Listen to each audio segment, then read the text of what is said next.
I shared that James Baldwin quote that our suffering, our delights, and our triumphs, they're nothing new, but they have to be heard every single time.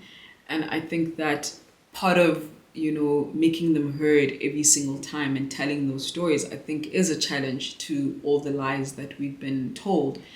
And I think that there is one of my favorite South African writers, one of the most important books ever written is called Country of My Skull by a poet, an Afrikaner poet, Antjie Krag.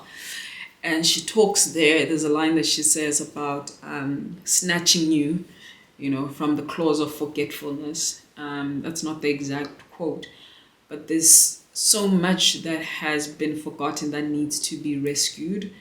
And so much, when people were talking about violence earlier, when people minimize violence, I think it's because there's a loss of memory in terms of what violence has taken away from us.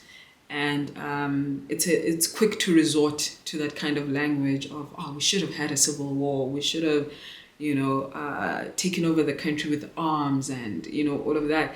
And for me, I think that that kind of casualness towards violence is because we think of apartheid in very abstract terms, but you have to see the flesh and blood. You have to hear the individual stories of people who had hopes and dreams, and people who wanted to still be in the world, and people whose lives, and Ta-Nehisi Coates also says this, people didn't just want to volunteer their lives as sacrifices for us, for this generation. They also wanted to live. They also wanted to have fuller lives.